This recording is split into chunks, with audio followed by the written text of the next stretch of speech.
Drop your socks and grab your Crocs. We're about to get wet on this ride.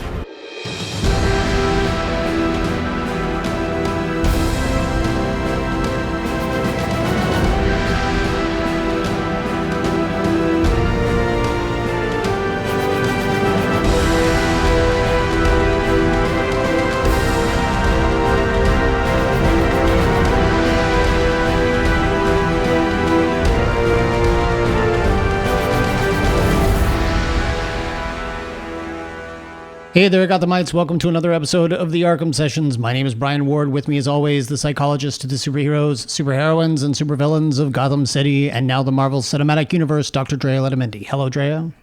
Hi, Brian. Technically, Malibu. Is Stark Industries... It's in Malibu, right? Maybe. I think it is. I hadn't really... I think it's down the PCH. It's very possible. It's very possible. Anyhow. All right. So we're That's on a roll. Good way to start this episode. We're on a roll. We've had 3 Marvel episodes in 3 weeks. That's true. That's true. Last week we put up 2 episodes because our Hulk episode, our first Iron Man episode was a little late due to some technical errors, and then we got our Libsyn server working again. And so we were able to put it up on Monday. And then on Friday, people were treated to the Hulk. And when I say treated, it was a genuine treat. I know you enjoyed talking about it.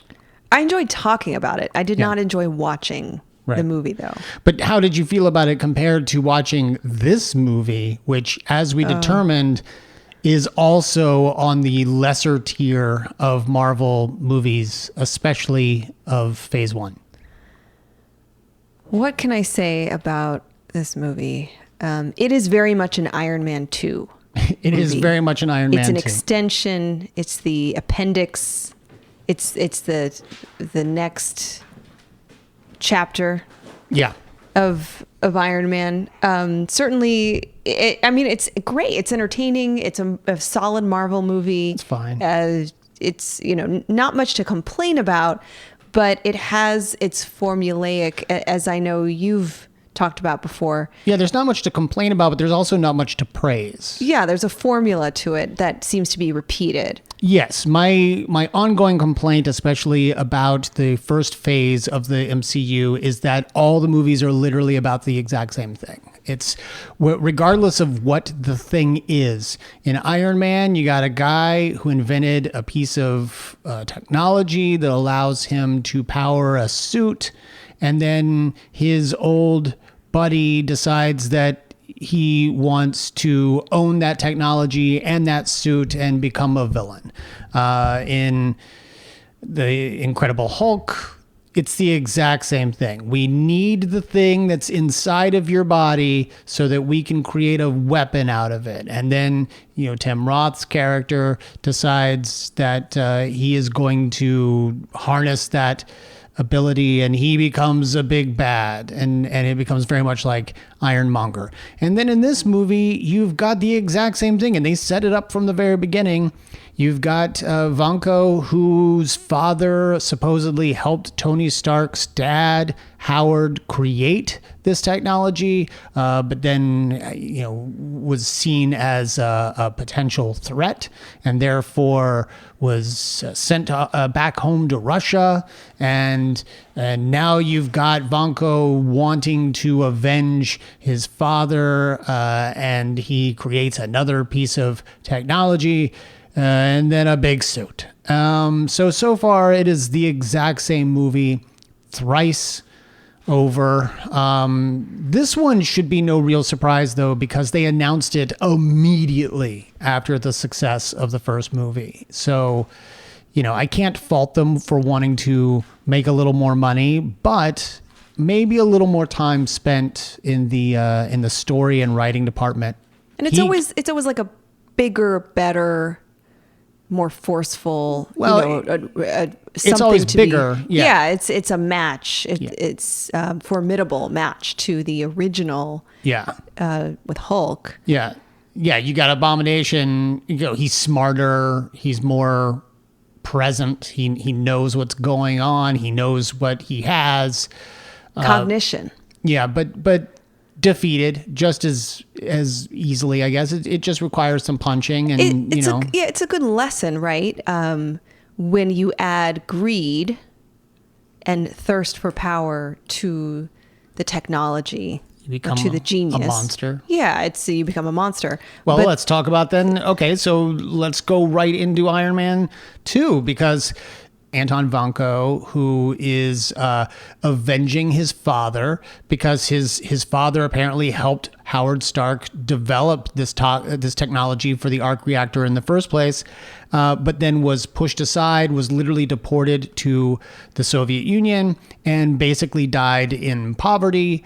Meanwhile, on the flip side of that coin, Tony is raised in a posh lifestyle, becomes one of the richest men in the world, is a genius. Anton is equally smart, I think, to some degree. He's able to look at plans and instantly sort of create his own versions of things, but he doesn't have the resources that Tony does. So this is a guy who, when you aren't necessarily adding greed to that need for power, when you're adding something else like vengeance or just the need for the thing, you're then going to create another big suit that's similar to Ironmonger, because we just can't spend any more time on development of the film.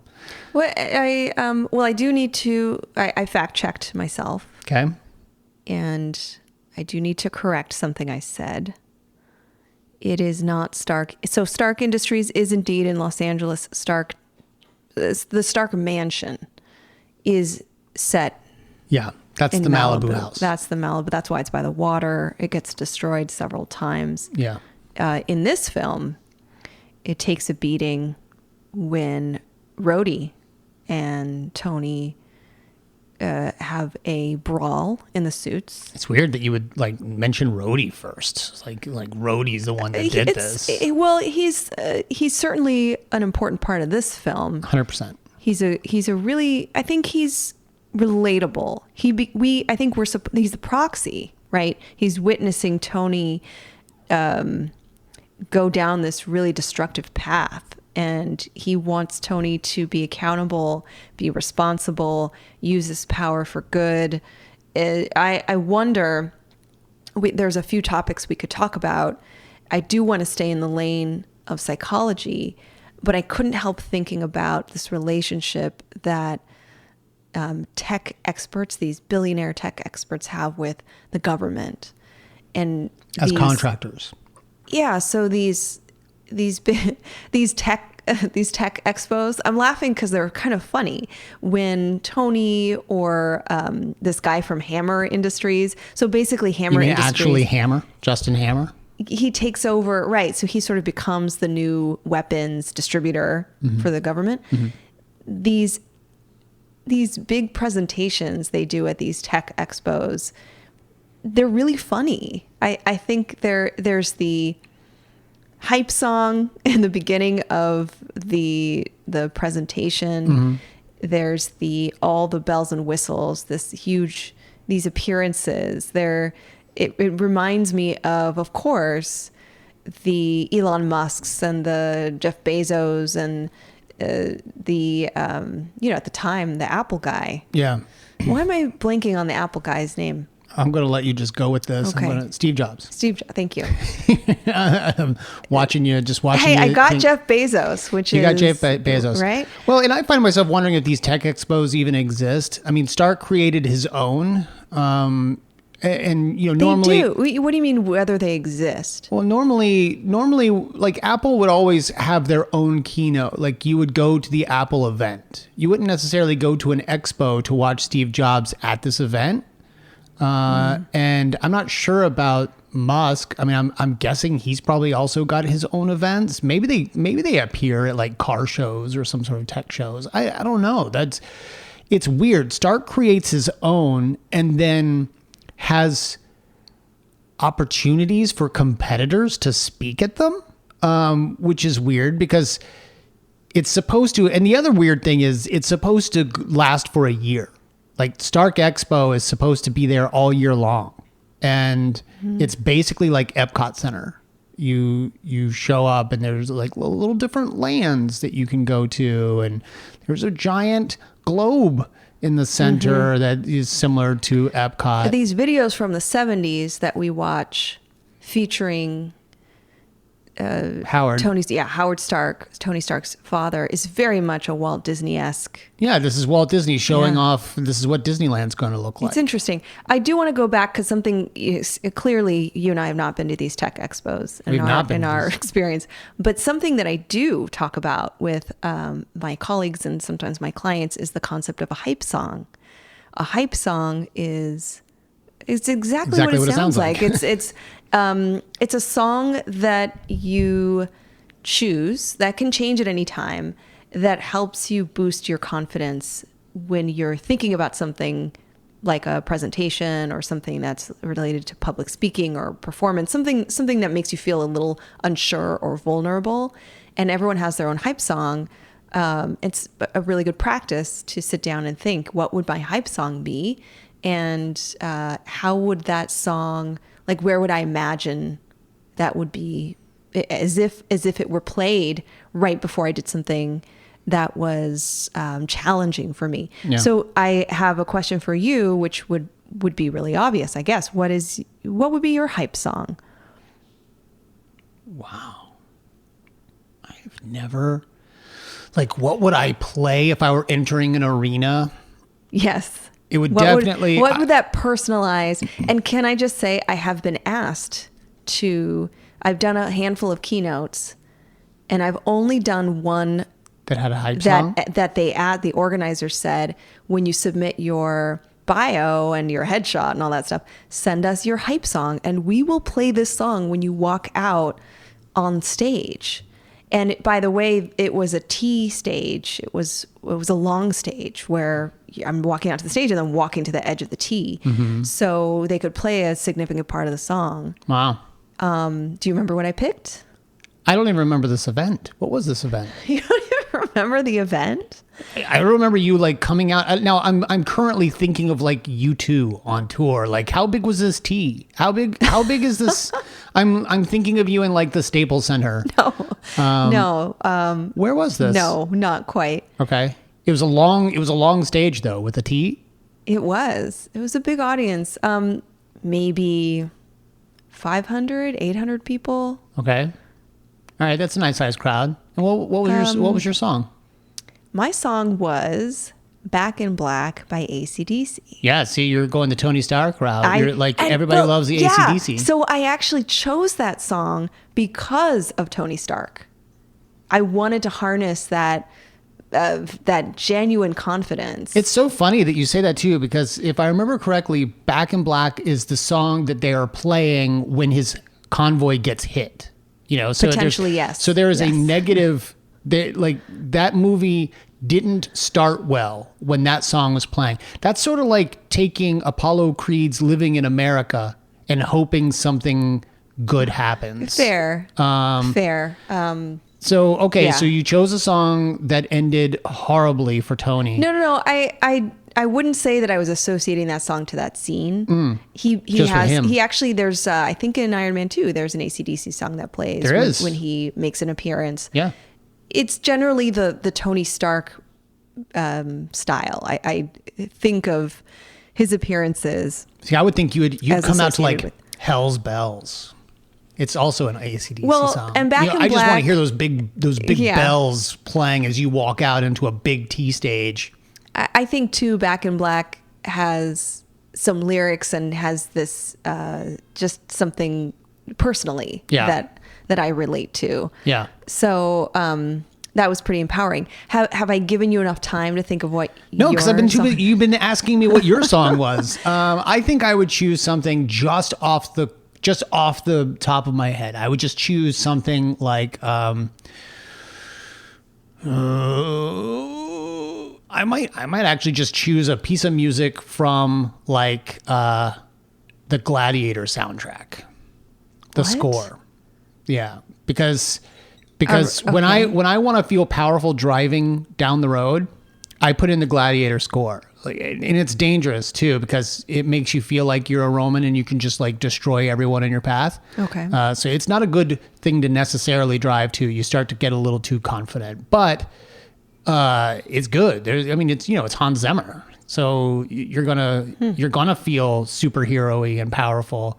And that score just has a lot of melodies to it anyway. So probably one of the big battle scenes in Gladiator. I would choose that. Plus, can we you would play? be terrified of me if I came out onto a big T stage in front of 800 people And you had the song with the Gladiator score. Can you play a little bit of that? Are we allowed to, just for folks to get a snippet of what that sounds like? Maybe. Yeah. Okay. Let me. All right. I'll pull something. Okay. And in the edit, you will hear it right here.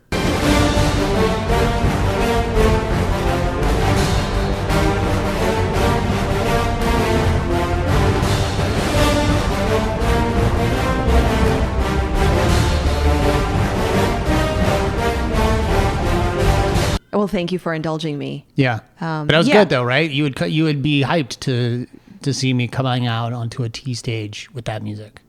Yeah, absolutely. Okay. It's I would say it's been an imaginal exercise for me mostly. Yeah. Everyone has music or a song or a type of song that just makes them feel powerful and free and authentic and just that, I think, why not harness those feelings and not just for speakers though. I mean, athletes have these all the time. You've got professional wrestlers that come out to the one song. You've got baseball players that come out to the one song.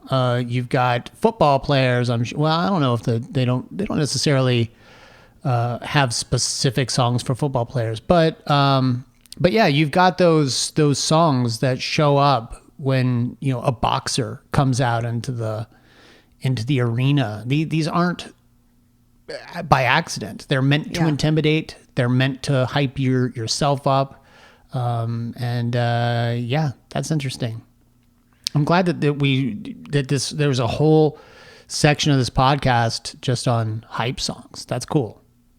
You know what I would not necessarily I am wondering what Anton Vanko's hype song would be. Let's talk a little bit about Anton Vanko, because he's really the first thing we see in the movie as we see him looking at the Tony Stark press conference where Tony is admitting that he's Iron Man, and you get to see someone on the other side of the world reacting to this information, and it's Anton. It's Mickey Rourke coming off of his wrestler nominated performance. Mm-hmm.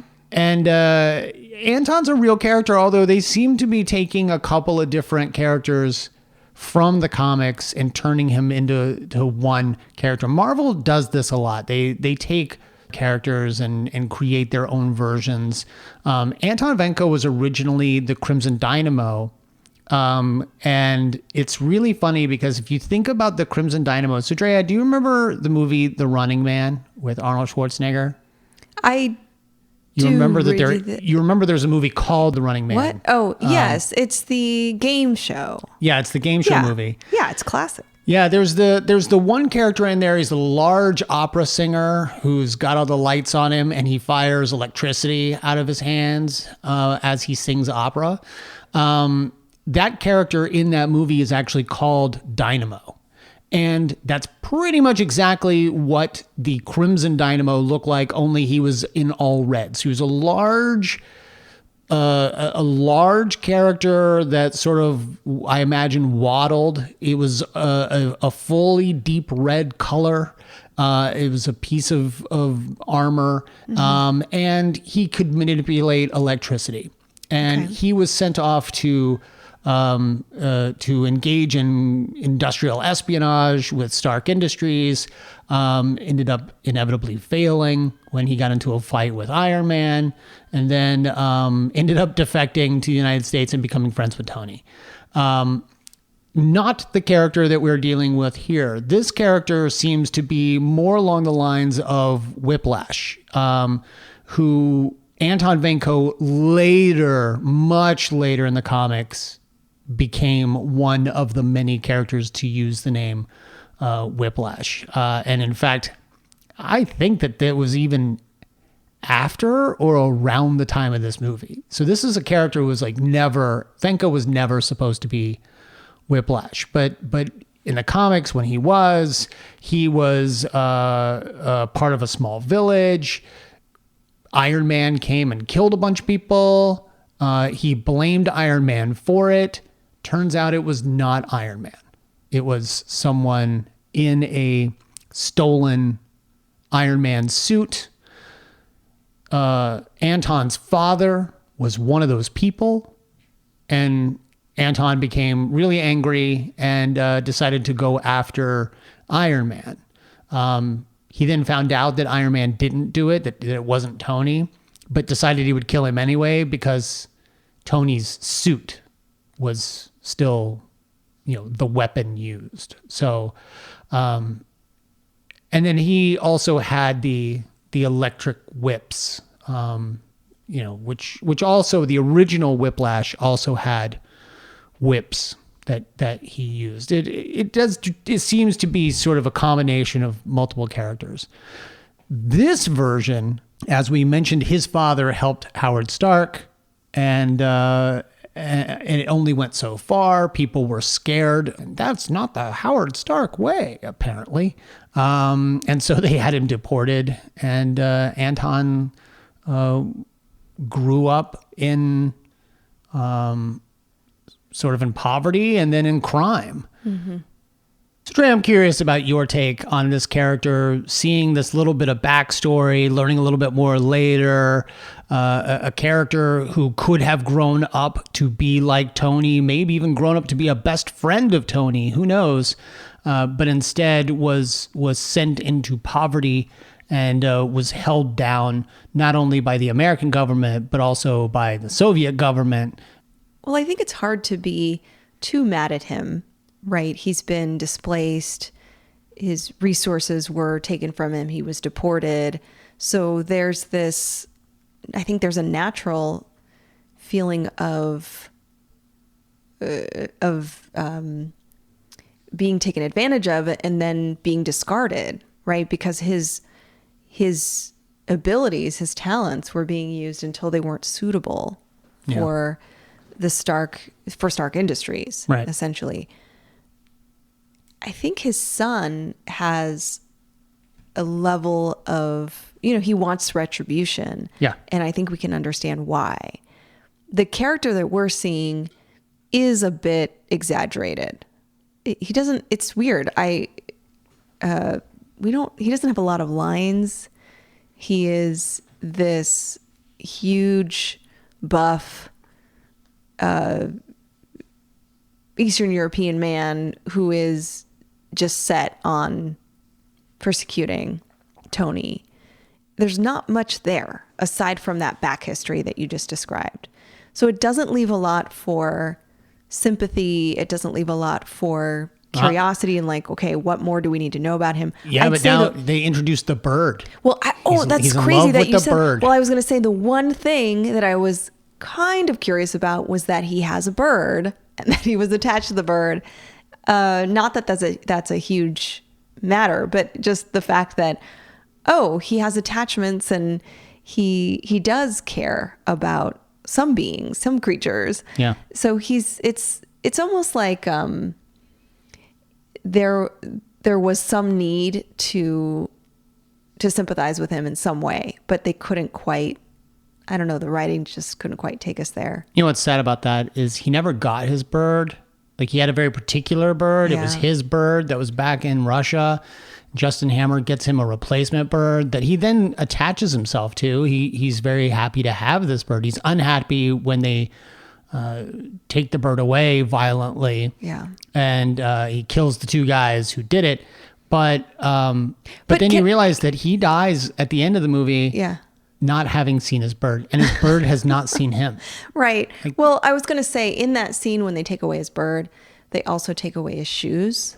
And it is a battle for power, right? Yeah. They don't physically harm him. They don't engage in violence. They're not punching him in the face, but they're saying, we own you.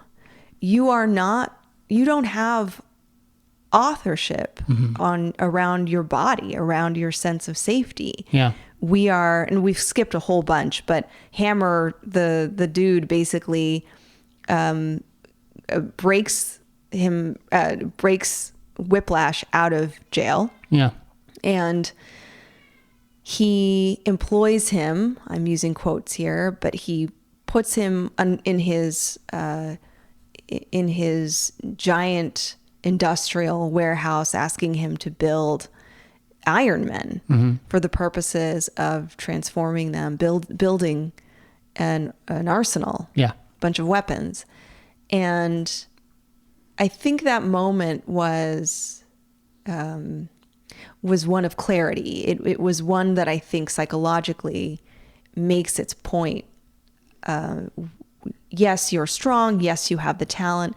This physicist is brilliant. You see him hack into the Hammer system, into the computer system instantly, in seconds, right? Well, it's interesting because he's either brilliant. I think it's a little of both. He's brilliant. He could probably do this with no problem, but Hammer is an idiot. Yeah. And so, fair. Yeah. Nothing he makes works right. Right. So there is a continuous narrative. There is a sense of dehumanizing him. You know, he's not been given dignity. He grew up under this situation where his father was removed from this community and deported.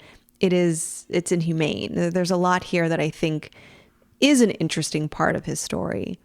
And Tony, when you see them interact, Tony he's not really engaged in that narrative. It's more about the brutality. Then you get into the suits, and it's Rhodey and Tony and this guy, and they're in suits and they're just punching it out. Well, what's interesting, what's interesting is Tony does engage with his intelligence. He understands when he looks at the piece of technology and he's like, wow, this is actually a pretty good ripoff of this. And here's how you could have made it better. He understands that the person he's dealing with is incredibly intelligent. Mm-hmm. So then when he finds out that he's not dead when he thought he was, he then gets really worried, because he now realizes, I have told you how to make your suit better, your arc reactor better. I've told you basically how to create a better power source for these giant electric whips that you're using to literally cut cars in half. He realizes that he has a formidable foe, and he's a large, hulking man who's a formative foe. But I want to get to Justin Hammer, who is very much not a formidable foe. Justin, played by Sam Rockwell, who some people would be interested to know was actually probably the second choice for Tony Stark himself. He plays Justin Hammer, I think, brilliantly. Just a smarmy idiot of a guy who desperately wants to be a bigwig in the arms industry, and to some degree is. I mean, he's doing very well for himself, but just a thorough idiot, and cannot in any way hold a candle to Tony's personality. He seems to be getting Tony's seconds in every way, shape, and form. What did you think of Justin Hammer in this particular movie? Not much. I think he's comic relief, right? And the best scene is when he's demonstrating the weapons he has available to Rhodey, I think in exchange for Rhodey's suit. He's getting the opportunity to arm the suit. Yeah, for the government. So it's an interesting. It's funny. It's the guns keep getting bigger, and it's probably where this character really shines, just in terms of him being in it. That's his sandbox. He's that guy. The bigger the weapon, the better. Just very smarmy and delights in how much money he has. A good villain, what would you call, like, you're probably more aware of this, but he's not the main villain. He's like a the B side villain. villain. Yeah, he's a B villain. He is basically the tool that gets our main villain into the Like story. recruits him. He is. I think he's great in that role, but again, this movie isn't strong in that most people just have that one dynamic or that one dimension to them. Yeah. Someone else is introduced in this film, Drea. Someone that we'll become very familiar with as the MCU goes on, and that is Natasha Romanoff. What did you think, looking back at the very first appearance of Black Widow in the MCU? Yeah, well, I'm not sure that I don't know that you knew this, but I went back and reviewed all of her scenes for a long piece that an article that I wrote about Black Widow. So I had remembered going back and recognizing when her first appearance was. And I mean, I actually need to correct myself. Of all the characters, she has to be pretty multidimensional because she's playing the spy. So she has to be coming across a certain way, using her femininity, her sexuality, her kind of, even just her being an interesting person. That is a part of her charm that Tony can't read her. Mm-hmm. Yeah, a smart man like that really doesn't know what's behind, what's going on with her, what makes her tick. Mm-hmm. That bothers him. Ultimately, it's revealed that she is a SHIELD member, and she's essentially observing and taking notes about Tony's abilities and his heroism, for lack of a better word for this. Right. And she brings that information back to SHIELD in order to not just assess his capability, but to make some decisions about who ultimately will be in the Avengers. One of the things that troubled me a little bit, and admittedly, I probably didn't realize it or think about it until just recently when I guess Scarlett Johansson came out in the press and was talking about how she had very much talked up or sort of stood up and talked about not wanting Romanoff to be so sexualized in her first appearance in Iron Man 2. And so I was very hyper aware of just how much she is sexualized in this film. Sure, Tony is going to, but even Happy gets in on it, and other characters are just constantly just ogling her. Is that what you mean when you say gets in on it? I think it's best if you just articulate what you mean by that. Just the ogling and the like the objectification. Just a constant and the talking about her in a way that it gives her no agency. Now, of course, if you have a character like this, she is going to hand you your ass if you are ever in any way underestimating her, and she does on several occasions. I mean, like we first meet her, and the very first thing she does is put Happy on his butt in a boxing ring. And then there's a moment toward the end of the film when Happy is spending the entire fight sequence boxing one guy and finally coming up victorious and saying, I did it, I got him, and then looking and seeing like 10 other guys down the hallway, including at least one of them who is hanging nearly strangled to death. This woman has gone and done these things. So clearly she's a very capable spy and a very capable fighter on her own, but the entire spy gig that she is doing from beginning to end of the film is, I am going to be the beautiful, hot, very sexy, woman who is going to just be there for your gaze. I mean, even to the point where when Tony, who we will talk about at a little deeper length here in a moment, but he asks her, what would you do if you thought this was your only or your last birthday? And even the way that she responds to him by saying, I would do whatever I want with whomever I want, it seems like she's coming on to him. Can we listen to that? Yep, because I have that audio right here. Let me play it for you. Do you know which watch you'd like to wear tonight, Mr. Stark? I'll give him a look. I should cancel the party, huh? Probably. Yeah, because it's, Ill-timed, right, sends wrong message. inappropriate.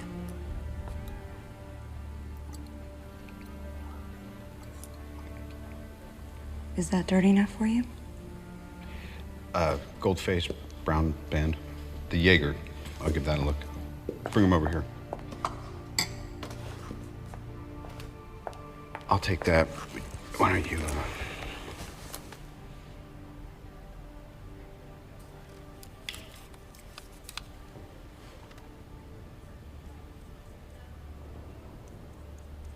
I gotta say it, it's hard to get a read on you. Where are you from? Legal? Can I ask you a question, hypothetically? Bit odd. If this was your last birthday party you're ever gonna have, how would you celebrate it? I'll do whatever I wanted to do. With whoever I wanted to do it with. So one could say that this is a part of the, like you said, this is the spy This role. is totally the spy role, yeah. And it works in the sense that it's distracting. It works on the right people. Tony, he's the target. When she studied this job, she knew that this kind of, well, when I say this kind of woman, I mean somebody who is giving off a very flirty Yes. sexual vibe. Yes. The other thing too is that if you notice, other than the clip you played, a lot of this is up to interpretation too, because it's not like she's saying a ton of things that make you assume Correct. that she's Correct. I don't know that she's anything other than what she's than her job. Than a total professional. But Favreau is shooting it in such a way that we, the audience, look at her the same way Tony does. And that's when she gets that's in, interesting. yeah, when she gets into the ring, I did notice when she gets into the boxing ring and she leans down between the ropes, the shot is of her neck and up, which is interesting because it didn't have to be that, because she actually is wearing a very low cut shirt. And so either it was shot differently and they went and they changed it, or they really wanted us, she has this expression on her face and they wanted us to catch this. Yeah. They wanted us to catch that she is moving her body and presenting herself in a certain way to distract certain people, i.e. the men, while she's calculating and doing all this other stuff unbeknownst to them. That is the spy work that she does. Yeah. It's subtle. It's subtle enough that I could make all these claims, and it's also potentially more exactly what you're saying, which is kind of exaggerated and unneeded in this. I'm not 100% sure, but I feel as though in the future films, they ease off of this a bit. Yeah, because whatever job she's doing wouldn't require that. You're right. This is a very specific. She needs to be a certain way so that the moment he sees her, he needs to have her as his assistant. I mean, she's a very capable person in the legal department of Stark Industries, but somehow or another she needs to become his assistant. And so she knew that. She knew exactly how to get it done. But when you go back and you hear Scarlett Johansson talk about how she wanted this to not be the case, you then become hyper-focused on how much it is the case in this film. And I realize you didn't think this way because I didn't tell you that I had read this until now. So it's interesting, someone who is aware of her reaction and then someone who isn't, can see the film just entirely different. Yeah. Just having that skewed. And I do have to say that they could have had her and Pepper Potts butt heads a lot and be argumentative and catty. Yeah. And I'm glad that they didn't do that. Yeah. Actually, they formed quite a meaningful bond that, kind of centered around assisting and taking care of Tony, but still had this sense of smart women working together and not seeing each other as competition for whatever reason, which I think we would have seen. Yeah. Had the writing been sloppy or, or lazy, right? Yeah. So yeah, there are some things here that I think individually you can pick up and point out and be quite frustrated with. But I think taken as a whole, the story is okay. Yeah. I think it lands for me in more of an appropriate way because I'm seeing this bigger arc for her and seeing that this is one of her tactics. Yeah. And if she, like you said, does she have agency? Is she actually the one making these decisions? Yes. Is she in control? That is what I'm more interested in. Yeah. So let's go ahead and talk about Tony. We're many, many minutes into this podcast and we're just now breaking him down. But let's be honest, he's the main event, so you want him to kind of be last. Tony has learned that his blood has been poisoned basically by the same palladium that is saving his life. And it's so weird, Drea, as we were sitting here, like we're meant to believe that this is a thing that's really going to hit him hard. The very beginning of the movie, we see that he already has this information. He already knows that his blood is toxic up to, I think, 19% when we first meet him.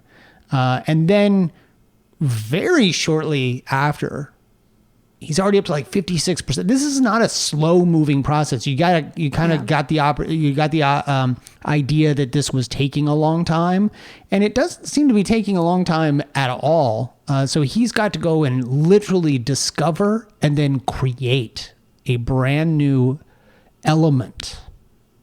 We're talking a literal element to save his life. But if anyone can do it, Tony can do it. And he does it with the help of his father, who's been dead for 20 years. Having been raised his entire life to believe that Howard Stark had little regard for his own son, we then find out through this little piece of footage that he was wrong. And I want to play this for you here. Tony, you're too young to understand this right now, so I thought I would put it on film for you. I built this for you. And someday you'll realize that it represents a whole lot more than just people's inventions. It represents my life's work. This is the key to the future.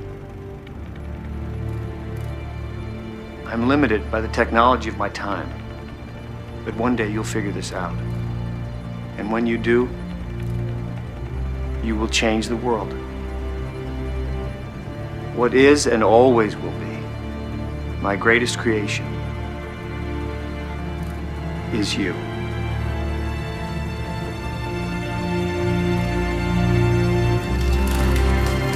So now we learn that Tony is the center of everything Howard has ever been doing, right? I want to ask you a little bit about that.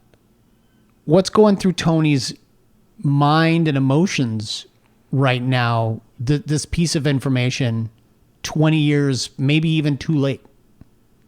Well, certainly he's been grappling with his father's rejection for most of his adult life.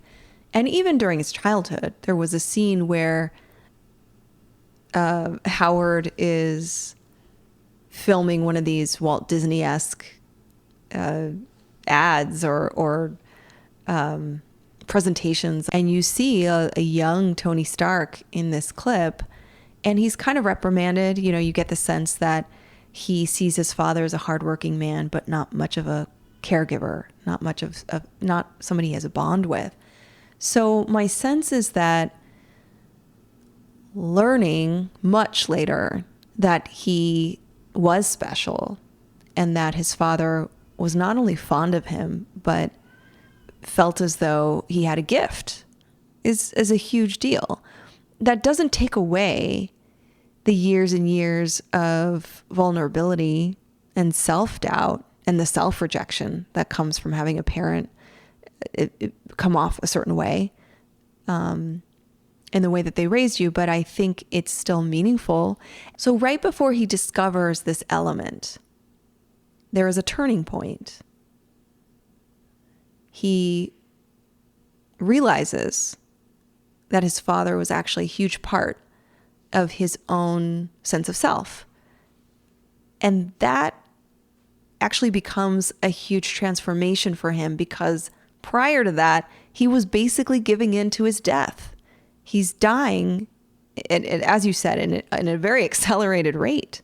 I want to ask you about the stages of grief here, Drea, because as you're talking about this death coming in an accelerated rate, by the time we are even reintroduced to Tony at the beginning of this movie, he seems to already have accepted the fact that he's dying, and in fact spends the majority of the movie setting up his affairs.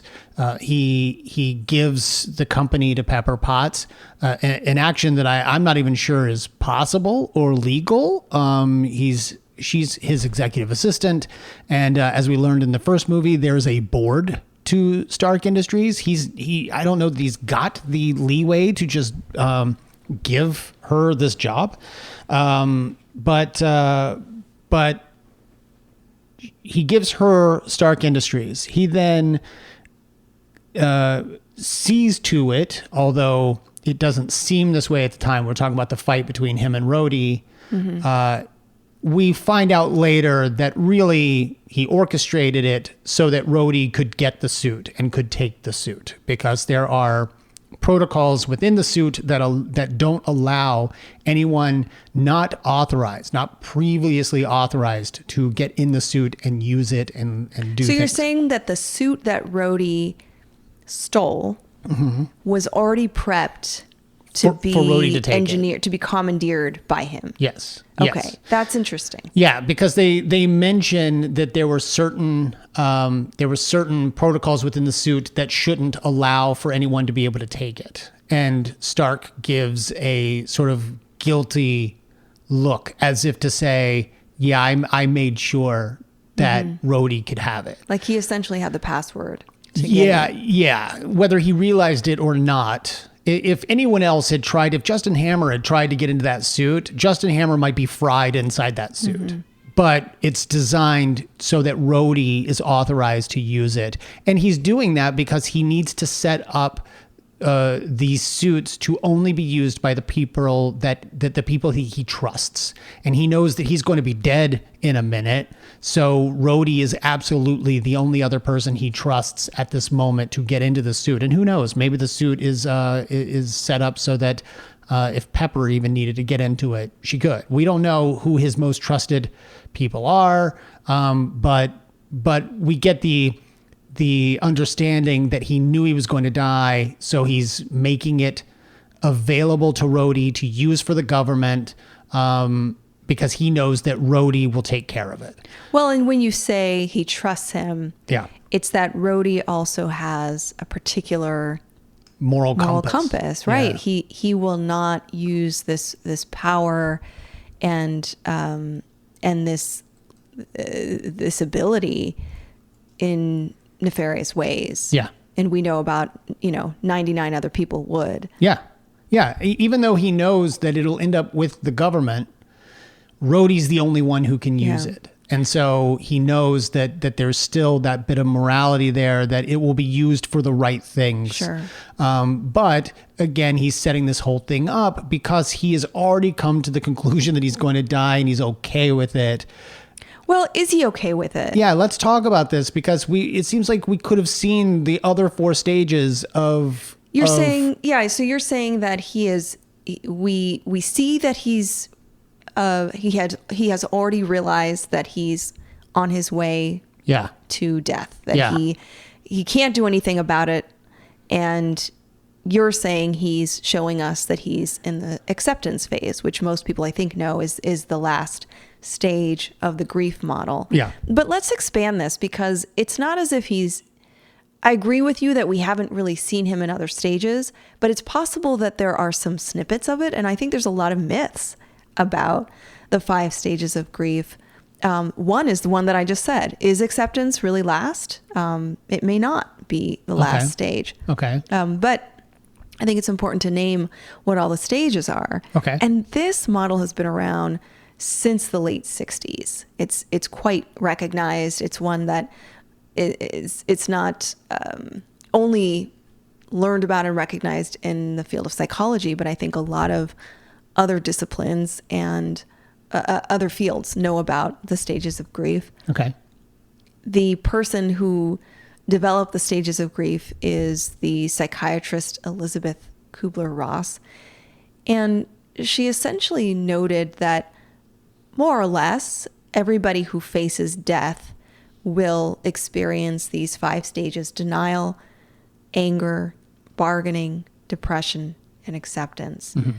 So of course, denial is going through these ideas that maybe there is a mistake. And by the way, she had started her research and work with people who had terminal illnesses, so people like Tony, essentially. And so this model was really developed within that community, this idea that people who are directly facing death themselves will go through these stages. Yeah.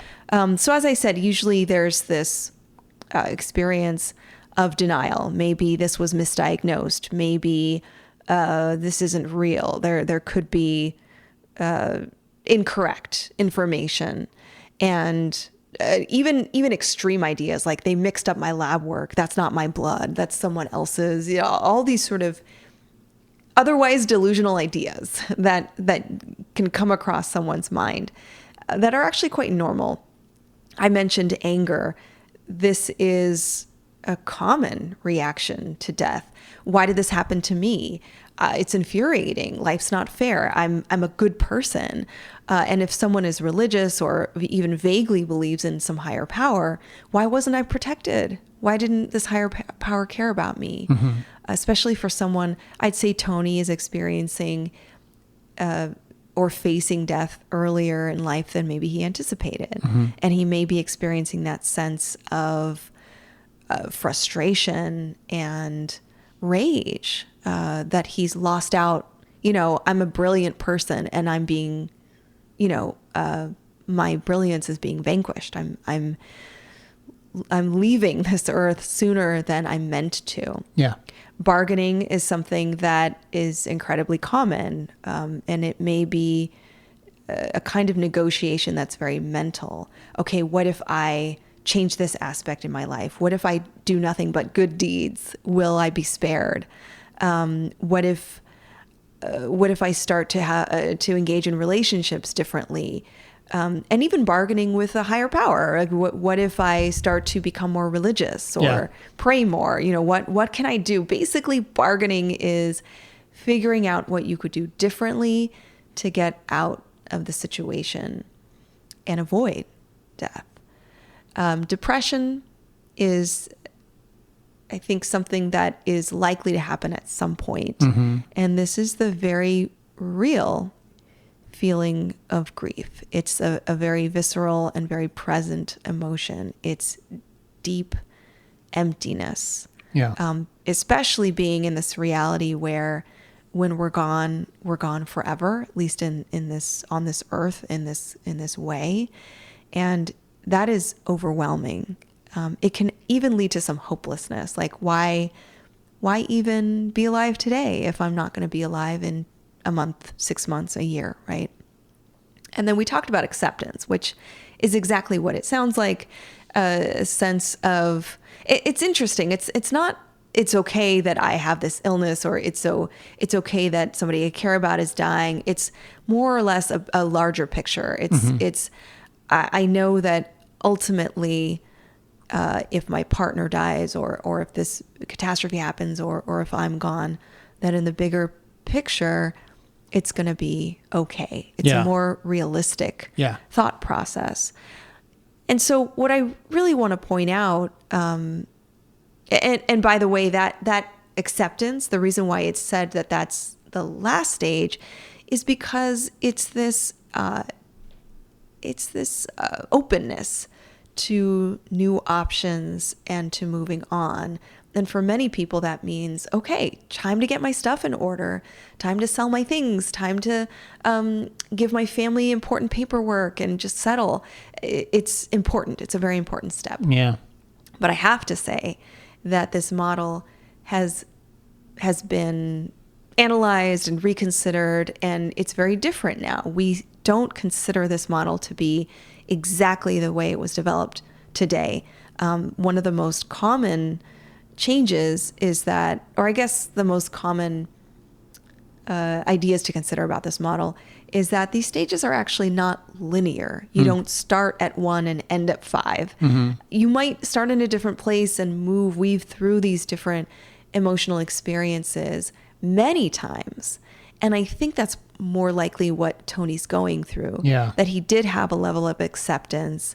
He goes through some self-destructive, like that party he was at was a self-destructive moment. Yeah. For you to say that that was intentional, I think part of it was. interesting. I think it is. I think it is self-destructive, and I think I think it's playing two different jobs. He has to be impaired, and he has to do it in front of Rhodey.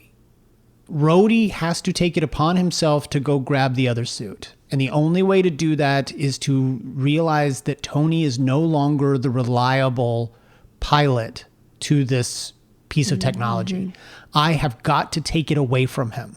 But he cannot, without letting Pepper know, or Happy or any other person close to him, he cannot do it without seeming irresponsible. He can't tell her, we're going to give this suit to Rhodey, because that would be out of character.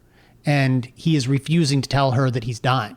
So he's got to go get drunk, and he's got to become just this morally irreprehensible guy for this. So you're saying he is reckless. He is actually reckless. Yeah, I mean, he gets into a race car, a Formula One race car, and he is not a professional race car driver, and he's supposed to be racing in Monaco.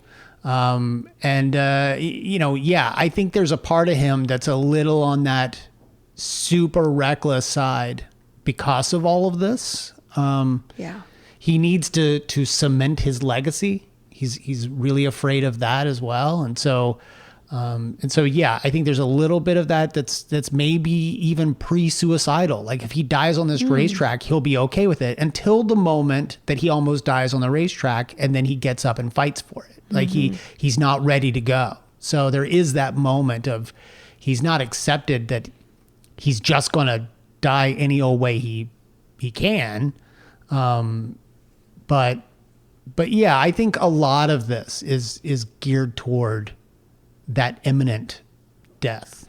It's really interesting that you say that, and I think how you describe it serves as a good example of how the 5 stages of grief is different for people. He actually experiences some self-destruction and an interest in accelerating his death. And I see that as maybe that's a part of the depression stage, feeling this level of emptiness and pursuing an end to that in ways that might actually feel better for him. The excitement, the adrenaline, all that. But maybe that's an in-between stage. That's not one or the other. And something that I think is important to name is that the stages may not be experienced at all. Like for some people, some of the stages aren't experienced. Maybe people will never experience the anger stage. They'll skip right by that, right? So I think it's important to make some adjustments to the model and not think of it as so fixed. There is something called the change curve, and I urge people to explore that if they're interested in the grief model. The change curve also comes from Kubler-Ross, but has been expanded and studied not just in the experience of grief, but also in a response to any kind of change. That's why it's called the change curve. And I think the change curve is really pertinent to what we're experiencing now with the COVID crisis. That transformation, the initial shock and denial, followed by some level of depression and emptiness, followed by an integration phase. that language is used for the change curve because it encompasses more emotions than that classic 5 stages of grief. So I urge people to reconsider their paradigm and think instead about what is considered the change curve. So I'm just curious, going into the next movies, obviously there's Iron Man 3, there's the Avengers. Right. And then after the Avengers, there's Iron Man 3. Now, obviously, we can't talk about what is going on in those movies, but now that he has defeated death here, is that just going to fuel him into this almost false sense of being immortal? Or do you think that it's possible that he's already seeing his mortality and that he is just beginning the 5 stages now, and we'll slowly see them all come out into play by the time, whatever happens then? Well, the only thing I'll say now is that trauma is cumulative. So just in Iron Man 2, we've seen that he's been in a life-threatening car crash, that this whiplash dude has tried to whip his lash or whatever, like he's been whiplashed. Yeah. He then almost lost Pepper Potts at the very end of the film when all of the drone Iron Men exploded. Yeah. That was very startling for him to realize that she was near death. And of course, as you're describing, this ascension or this transcending of previous Iron Man who was dying, and now this more powerful, not immortal, but he's basically formidable. a god. He created an element by pointing lasers at a triangle. Right. It's weird. It's weird. So all of these things, even the good ones, are transformative and accumulate and will lead toward an interesting set of features. Yeah. So I think we're going to see the narcissism expand. We're going to see the post-traumatic responses also come up again because he hasn't really dealt with them. Right. And as you know, Iron Man 3 is a great film. When we get there, we'll talk about have it. a great time. I do want to wrap this episode up by talking about a couple of very quick things. One, we'd be remiss if we didn't mention, we talked about Rhodey a couple times, now played by the amazing Don Cheadle. Look, it's me. I'm here to deal with it. Who apparently was up for the role originally. So just like Sam Rockwell being up for the role of Tony Stark, Don Cheadle came in to take on a role in the Iron Man movies, and I think does an exceptional job as Rhodey. He seems to just be more in command of that role than Terrence Howard was. I enjoyed it very much. The only other thing I wanted to do was give you a little piece of trivia, Drea. Did you happen to catch who wrote this movie? Who wrote this movie? Mm-hmm. It was Jon Favreau. It was Justin Theroux. Oh, I saw that in the credits, and I wondered if he was going to be in the movie. He's not in the movie, but he definitely wrote the movie. He and Favreau came up with the story together immediately after the original Iron Man. And when you look up his credits, he's written quite a few films that have been successful. So, hey, good on him. I didn't realize Justin Theroux had any part of the Iron Man franchise. But do you think someone was like, who should we get? And they're like, Favreau. And then they're like, oh, Theroux? Theroux? Love that guy. You know what? I'm going to say that's the new history of how he became. But he had written Tropic Thunder. What? Yeah, he wrote Tropic Thunder before this. Wait, and Daniel Day-Lewis is also in that. Tropic Thunder? No, not Daniel Day-Lewis. Robert Downey Jr. Yeah, apparently Robert Downey Jr. is one of the people who sort of vouched for him and said that he's a great writer and loved working with him. So yeah, you've got, after Tropic Thunder, but then he ended up doing Iron Man 2, documental Rock of Ages, which is not a movie, and then he wrote Zoolander 2. And I haven't seen Zoolander 2, but that makes sense because that's also Ben Stiller. Anyway, I just thought that was an interesting piece of a trivia for you, Drea. Why don't you tell the folks where they can find you online? You can find me on social media by searching Arkham Asylum Doc. You can also find my articles, videos, and all sorts of fun things on my website, drdreapsychology.com. You can find me on Twitter. I'm at bward028. You can find me on Instagram at b_ward028. You can find us both on Twitter at Arkham Sessions and on Instagram at the Arkham Sessions. And you can join us on Patreon and come follow us on Facebook. Till next time, I'm Brian Ward. I'm Dr. Drea Letamendi. And together we are The Arkham Sessions.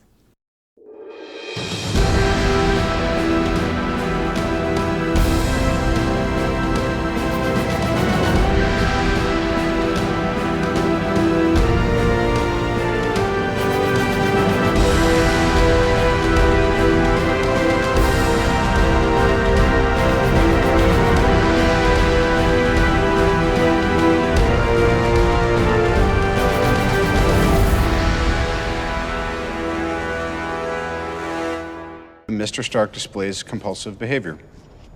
In my own defense, that was last week. Prone to self-destructive tendencies. I was dying. I mean, please, and aren't we all? Textbook narcissism. Agreed?